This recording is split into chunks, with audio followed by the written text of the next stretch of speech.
Behind the veneer of professional respect in Japanese baseball, a dark and unexpected truth emerged this week.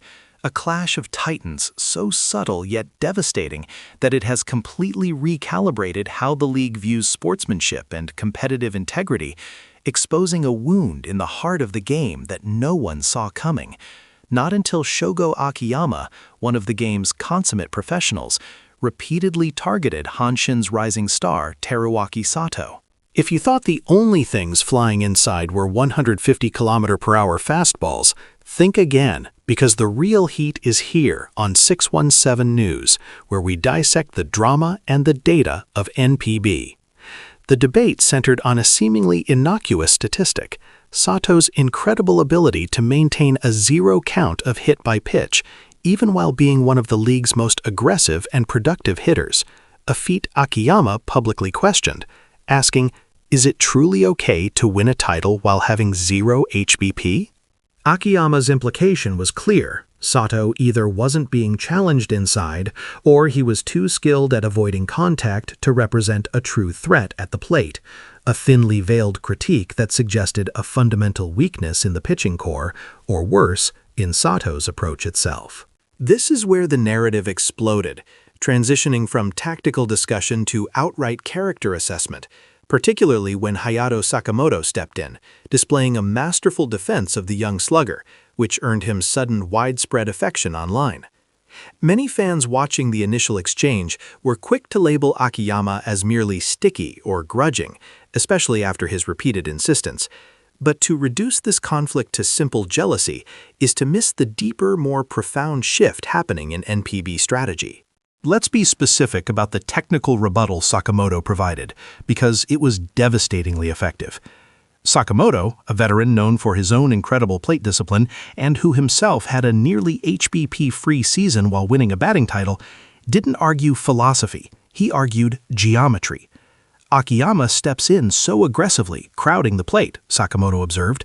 If you crowd the plate like that, you are statistically guaranteed to get hit, sometimes simply by luck. But Sato-kun? He's not stepping in, he's standing taller, giving himself an extra 3 inches of clearance on the inside corner. We ran the numbers. The batting stance index, or BSI, shows that Akiyama's average front foot placement relative to the chalk line is 1.2 inches closer to the strike zone than the league average, aiming to shrink the pitcher's margin for error. Whereas Sato's BSI is actually 2.5 inches further back. This is not avoidance, it is strategic positioning. As one former coach, whom we'll call Coach K, stated, "When you're hitting 40 home runs, pitchers must throw inside to keep you honest. If Sato isn't getting hit, it's because his combination of superior visual acuity and rapid lateral movement allows him to dodge those pitches that most average hitters are already too late to react to. He's not dodging fear, he's dodging 155 kph heat with elite reaction time."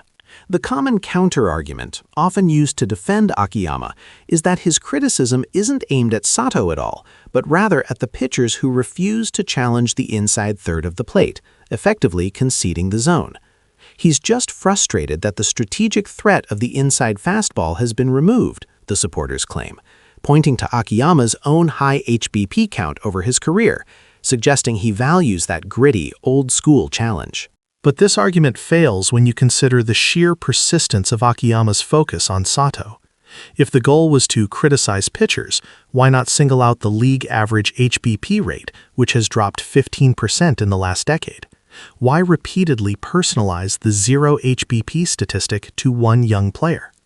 The climax of this entire debate came when the online consensus shifted to celebrating Sakamoto as the good guy, instantly casting Akiyama as the petty rival. Akiyama himself admitted, "I wasn't a fan or a hater before, but now I dislike him," referring to the backlash he received, simultaneously praising Sakamoto for his excellent follow. This visceral emotional reaction from Akiyama wasn't the sound of an analyst. It was the raw, unfiltered disappointment of a veteran who realized he was fighting the wrong battle. And here lies the profound plot twist, the emotional core Akiyama is truly wrestling with. The zero HPB isn't a flaw in Sato, It's a mirror reflecting Akiyama's own strategic approach. Akiyama built his career on taking high-risk HPB opportunities, a sign of toughness, a way to manufacture base runners. In the old school of Japanese baseball, getting hit occasionally was a badge of honor, proof you owned the plate. But Sato's generation has optimized the game. They've realized that sacrificing an HBP for a clean, strategically distant setup allows them to maximize their hitting power and minimize injury risk without giving up the competitive edge. The reason Akiyama is so focused on Sato's zero is because deep down, he recognizes that Sato's style represents the evolution of the hitter, an evolution that renders Akiyama's own hard-won, HBP-laden approach slightly obsolete. It's not about jealousy of Sato's production. It's mourning the loss of the strategic validity of his own vulnerability. It's the pain of realizing that the toughness he valued is now being replaced by cold, calculated efficiency. When Akiyama looks at Sato, he isn't seeing a competitor he dislikes, he's seeing the future. And that future doesn't require crowding the plate just to prove a point. Sato proves the point with exit velocity, not bruises. This debate, sparked by a single statistic, ultimately taught us more about the changing values of professional baseball than any full-season recap ever could. NPB is moving from grit and daring to precision and optimization. What does this shift mean for the emotional connection fans have with players who aren't willing to take one for the team? We want to hear your thoughts. If Shogo Akiyama's frustration is truly rooted in feeling his own legacy technique is outdated, is that a valid complaint? Or is it time for veterans to simply accept the game's evolution? Let us know your take in the comments below. Smash that like button if this deep dive resonated with you. Share this video with your fellow fans. And don't forget to subscribe to 617 News for more passionate analysis and breakdowns of NPB's biggest dramas.